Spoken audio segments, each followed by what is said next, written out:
Good morning student. स्वागत है आप सभी का हमारे YouTube channel topper mind classes में। उम्मीद करते हैं आप सभी अच्छे होंगे। मेरे प्यारे बच्चों, ये जो है हमारा निर्देशांक ज्यामिति चैप्टर नंबर 7 है प्यारे बच्चों। और इस चैप्टर में मैं आपको बहुत सारे ट्रिक्स के साथ बहुत सारे टिप्स भी देने वाले हैं। सो आप लोग वीडियो में अंत तक बने रहिएगा। और चलिए सबसे पहले हम इस चैप्टर का थ्योरी समझते हैं। देखिए प्यारे बच्चों, कोऑर्डिनेट ज्योमेट्री, जैसा कि आपने नाम सुना है, कोऑर्डिनेट ज्योमेट्री इस चैप्टर का नाम है। ठीक है प्यारे बच्चों, coordinate geometry, coordinate geometry, coordinate geometry. प्यारे बच्चों, इसमें आपको मैं जो बताने वाला हूँ, सबसे पहले उसको जो है VBI पॉइंट समझकर इसको याद कर लीजिएगा। उसके बाद हम चलेंगे क्वेश्चन और आंसर पर। ठीक है प्यारे बच्चों, देखिए कोऑर्डिनेट ज्योमेट्री में ये हमने एक जो है ये तल लिया है ना, अक्षीय तल। इसमें प्यारे बच्चों ये जो बड़ा लाइन होता है इसको एक्स अक्ष कहा जाता है और इसका नाम एक्स एक्स डैश। ये जो खड़ा लाइन होता है ये वाई अक्ष कहलाता है और इसका नाम वाई वाई डैश होता है। ये प्रथम चतुर्थांश हो गया, ये द्वितीय चतुर्थांश, ये तृतीय चतुर्थांश और ये फोर्थ चतुर्थांश। प्यारे बच्चों, उसके बाद मैं आपको बता दूं कि देखो प्रथम चतुर्थांश में कोई भी बिंदु, जैसे कोई भी चतुर्थांश में, मान लो ये प्रथम चतुर्थांश है। अब प्रथम चतुर्थांश में कोई बिंदु P है तो इसका निर्देशांक हम x, y के रूप में लिखते हैं। ठीक है प्यारे बच्चों, x, y के रूप में लिखते हैं। और यहाँ पर आपको याद रखना है कि x, y में x को जो है भुज कहा जाता है और y को प्यारे बच्चों कोटि कहा जाता है। x को भुज, y को कोटि कहते हैं। अब यहाँ ध्यान रखना है कि अगर पहला चतुर्थांश में कोई भी अगर निर्देशांक आएगा तो ये प्लस में रहेगा। दूसरा चतुर्थांश में x का माइनस और y का प्लस में रहेगा। तीसरा चतुर्थांश में दोनों माइनस में रहेगा। चतुर्थ चतुर्थांश में प्यारे बच्चों x का प्लस और y का माइनस होगा। तो ये चीज़ें आपको अच्छे से ध्यान रखना है। आप इसका जो है स्क्रीनशॉट ले लीजिए। इसके बाद हम एक और इम्पोर्टेंट टॉपिक पर चलते हैं, आपको ध्यान रखना है। इसके बाद मेरे प्यारे बच्चों दूसरा पार्ट में देखिए। मेरे प्यारे बच्चों, मैंने आपको क्या बताया कि अगर दो बिंदु, जैसे मान लो एक बिंदु A है और इसका निर्देशांक x1 y1 है और एक बिंदु B है, इसका निर्देशांक x2 y2 है, तो दोनों के बीच का दूरी अगर आपसे पूछा जाएगा AB, तो प्यारे बच्चों फार्मूला याद रखना है x2 माइनस x1 का whole square plus y2 minus y1 का होल स्क्वायर। क्लियर है? अगर इसमें से एक बिंदु, प्यारे बच्चों पहले ये फार्मूला याद कर लीजिए, बहुत इंपॉर्टेंट है। दो बिंदुओं के बीच की दूरी अगर देल रहेगा दोनों का निर्देशांक, तो x2 माइनस x1 का whole square plus y2 minus y1 का होल स्क्वायर होता है। अगर प्यारे बच्चों एगो मूल बिंदु रहेगा, है ना, मूल बिंदु से मान लो हमने ले लिया P, इसका निर्देशांक x y है, तो इसका दूरी क्या होगा? तो बहुत ही आसान है, सीधा क्या करेंगे x का स्क्वायर अब प्लस y का स्क्वायर कर देंगे। तो इस स्थिति में मूल बिंदु से इसका दूरी, किसी भी बिंदु का अगर दूरी पूछा जाएगा तो हम इस फार्मूला का उपयोग करेंगे। और अगर दो बिंदु दिया हुआ रहेगा तो दूरी सूत्र हम ये लगाएंगे। क्लियर है? इसी प्रकार से हमारा तीसरा पार्ट में आइए। चलिए तीसरा पार्ट में आपको ध्यान रखना है मेरे प्यारे बच्चों कि जैसे देखो, अब अगर दो बिंदु है, एक बिंदु A है और एक बिंदु B है, A का निर्देशांक x1, y1 है और B का निर्देशांक x2, y2 है। और दोनों के बीच में एक बिंदु मान लो P है, अब P का निर्देशांक मान लो x, y है। अब पूछ देगा कि बताइए क्या होता है, तो आपको ध्यान रखना है कि मध्य बिंदु का निर्देशांक, मध्य बिंदु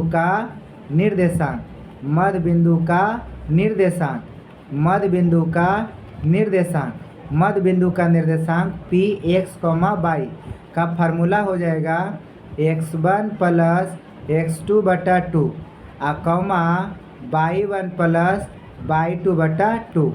ये ध्यान रखना मध्य बिंदु का निर्देशांक। ठीक है प्यारे बच्चों, इसके बाद मैं आपको बता दूं सबसे इम्पोर्टेंट फार्मूला, जो सबसे इम्पोर्टेंट फार्मूला है जिसे कहा जाता है विभाजन सूत्र। एकदम मोस्ट इम्पोर्टेंट है, डायरेक्ट ओबीजे में आता है कि अगर विभाजन सूत्र बोलेगा कि जैसे एक बिंदु है और एक बिंदु बी है, ए का निर्देशांक x1/1 है और बी का निर्देशांक x2/2 है।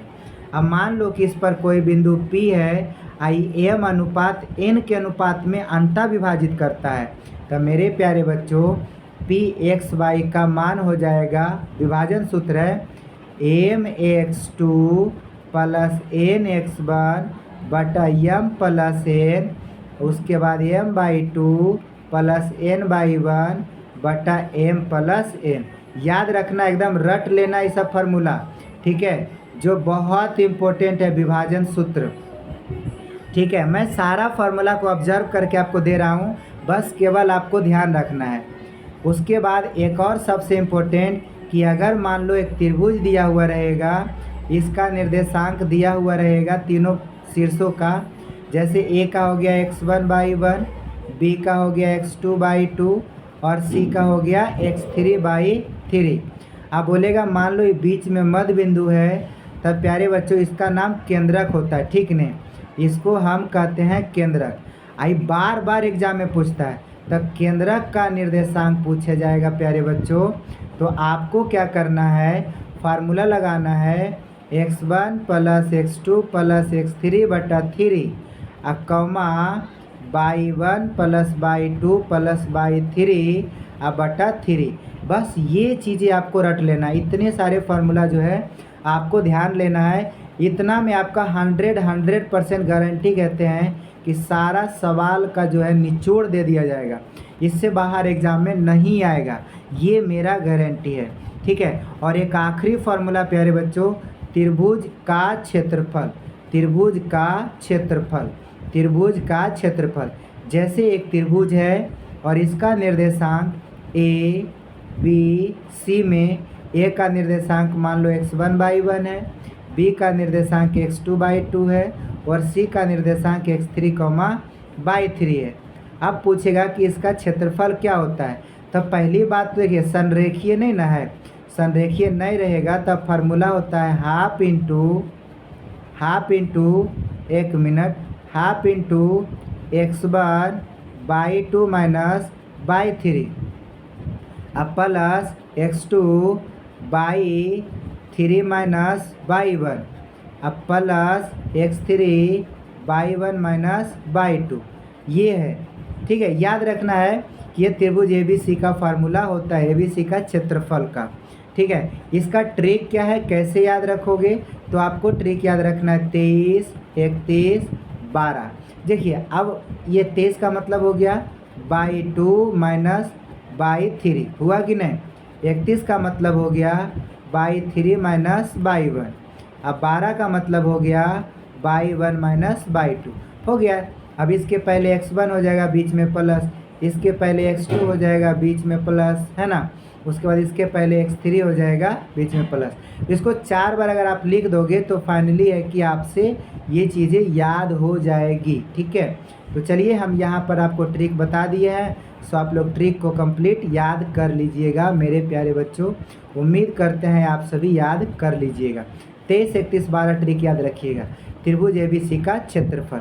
बाकी अब सीधा हम लोग सवाल पर चलते हैं, परंतु उससे पहले यह नोट में भी याद रख लेना है कि यदि बिंदुएं संरेख होगा, यदि बिंदुएं संरेख हो तो त्रिभुज ABC का जो क्षेत्रफल होता है वो 0 हो जाएगा। समझ आ गया, ये चीज़ें आप कंप्लीटली याद कर लो। तो मेरे प्यारे बच्चों चलते हैं सवाल पर। ये हमारा सवाल नंबर 1 आपके स्क्रीन पे कहता है किस चतुर्थांश में, देखिए x का माइनस अब y का प्लस। अब प्यारे बच्चों आप इसमें देखिएगा x का माइनस यहाँ होता है, y का प्लस ऊपर जाता है, तो ये कौन सा चतुर्थांश है, सेकंड, तो यहाँ हो जाएगा द्वितीय चतुर्थांश, ऑप्शन नंबर बी। क्लियर, एक भी सवाल नहीं छूटेगा जो मैंने आपको फार्मूला बता दिया है। अगला कहता है किसी बिंदु की बाई अक्ष से दूरी, समझिएगा ये हो गया बाई अक्ष। अब बाई अक्ष से दूरी अगर आप लीजिएगा तो ये कहलाता है एक्स निर्देशांक। क्या कहलाता है प्यारे बच्चों? एक्स निर्देशांक कहलाता है। सो आपको ध्यान रखना है, सॉरी ये कट गया, गलती है। एक्स निर्देशांक यानी हमारा जो ऑप्शन है, क्या हो रहा है, चलिए एक्स निर्देशांक option number B correct answer. एक भी सवाल नहीं छूटेगा, चलिए गारंटी है। तीसरा नंबर का सवाल में बाई अक्ष का समीकरण क्या होता है? अब यहाँ ध्यान रखो कि अगर कोई बिंदु बाई अक्ष पर है, जैसे एक्स कॉमा बाई है, बाई अक्ष पर रहेगा तो एक्स का 0 होगा और बाई का बाई होगा। तो देख लो, बाई अक्ष पर रहेगा तो एक्स की जगह 0 और बाई की जगह तो भाई मान कुछ तो रहबे करेगा। यहाँ पर x माइनस बाई बराबर 0, ये गलत है। x बराबर 0 option number B correct answer. x की जगह 0 हो जाएगा, ठीक नहीं। बाई अक्ष का अगर कोई समीकरण है तो x का मान 0 होता है, कंफर्म याद रखिएगा।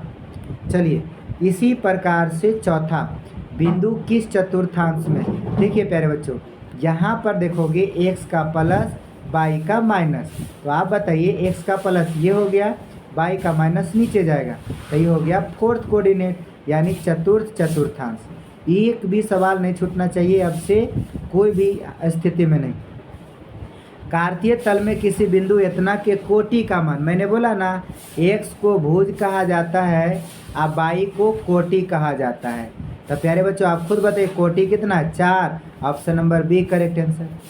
ऐसा आपको एग्जाम्पल लेकर आए हैं कि छूटने का तो नाम ही नहीं लेगा, है ना। बस उससे पहले प्यारे बच्चों, आप लोग अगर अभी तक हमारे इस चैनल को सब्सक्राइब नहीं किए हैं तो प्लीज़ आपसे रिक्वेस्ट है कि चैनल को सब्सक्राइब ज़रूर कर दीजिएगा, ताकि हमारे वीडियो का नोटिफिकेशन आप तक पहुंचता रहे, है ना। और साथ ही साथ डेली जो है रोज़ नया टॉपिक आप लोग के लिए लाते रहें। क्लियर है? अब आइए इसको हम मिटा देते हैं, है ना, इसको मिटा देते हैं। चलिए प्यारे बच्चों, अब आप ध्यान दीजिएगा। कहता है इतना और इतना को मिलाने वाली रेखाखंड का मध्य बिंदु, मैंने क्या बोला? मध्य बिंदु का फॉर्मूला होता है x1 प्लस x2 बटा 2 और y1 प्लस y2 बटा 2। आप देख लीजिएगा, मैंने पीछे बता रखा है। अब देखिए x1 की जगह 2 है, अब प्लस x2 की जगह 4 है, अब बटा 2 हो जाएगा। अब यहाँ पर y1 की जगह -4, अब y2 की जगह -2, अब बटा 2 हल करोगे तो 6 बटा 2 और यहाँ हो जाएगा -6 बटा 2। अब काटिएगा बाबू तो 3 दूना 6 यानी 3 आ जाएगा, यहाँ 2 तिया 6 -3 आ जाएगा। देख लो ऑप्शन बी में मिल रहा है, सॉरी सी में मिल रहा है ने, तो सी करेक्ट आंसर हो जाएगा, है कि नहीं। सारा का सारा जो है निचोड़ आपको इस वीडियो में दे दिया गया है, लगभग सभी चीज़ों को बताया गया है। अगला कहता है बिंदु इतना को मिलाने वाली रेखा का मध्य बिंदु, फिर से वही सवाल है। अब जोड़ दो, 8 4 12, 12 के आधा कितना हो जाएगा? 6। पहला में 6 है, ये हो सकता है ये तीनों कट गया, डायरेक्ट मार दीजिए ये नंबर। क्यों उतना बनाएंगे? हम डायरेक्ट बनाएंगे, ठीक नहीं, टाइम वेस्ट नहीं करेंगे। हम आपको फास्ट बनाने का जो है ट्रिक देंगे कि कैसे हम फास्ट बनाएंगे। चलिए 7 के बाद 8वां नंबर, बिंदु इतना को मिलाने वाली रेखा का मध्य बिंदु, फिर से वही सवाल है। 4 6 10, 10 के आधा कितना होता है? 5। देखिए ये 2 गो में है, 2 गो में नहीं, कट गया पहली है, और लास्ट में जोड़िए 5 5 10, 10 के आधा कितना होता है? 5 5 5 दोनों में देखिए बी में मिल रहा है, तो बी राइट आंसर हो जाएगा। 8 के बाद 9 नंबर, बाई अक्ष से 5 इकाई दाईं और x अक्ष पर एक बिंदु P है। जब x अक्ष पर एक बिंदु P है तो सीधा x का निर्देशांक 5 होगा, तो ये हो जाएगा ए नंबर करेक्ट आंसर। x का मान देगा, y का 0 हो जाएगा। क्लियर है प्यारे बच्चों? अगला नंबर आइए, 9 के बाद 10 नंबर, कहता है बिंदु इतना के बीच की दूरी। हाँ, तो बीच की दूरी का फॉर्मूला क्या बताए थे? √x2 - x1 का whole square plus y2 - y1 का होल स्क्वायर। अब मान बैठा दो, x2 की जगह कितना है बाबू? -1, फिर y -x1 की जगह माइनस है तो यहाँ हो जाएगा +5 का होल स्क्वायर, अब प्लस y2 की जगह 3 अब -/1 7 का होल स्क्वायर। हल करेंगे ना तब 5 में गया 4 का स्क्वायर 16, अब प्लस 3 में 7 घटेगा 4 का स्क्वायर 16, 16 16 32। अब 32 का वर्गमूल निकालिएगा तो 4√2 आ जाएगा, तो हो जाएगा सी नंबर 4√2। 10 का सी नंबर। कैसा कैसा सवाल है आप लोग खुद कमेंट करके बताइए कि क्या आप लोगों को इजी लग रहा है, और अगर लग रहा है तो आप लोग यस कमेंट कर दीजिएगा। बिंदु इतना का दूरी मूल बिंदु से बताइए। डायरेक्ट इसका स्क्वायर कर दो, 2 का स्क्वायर अब प्लस 3 का स्क्वायर, 2 दूनी 4 3 तिया 9, तो 9 4 13, रूट में आ जाएगा 13, ऑप्शन नंबर सी।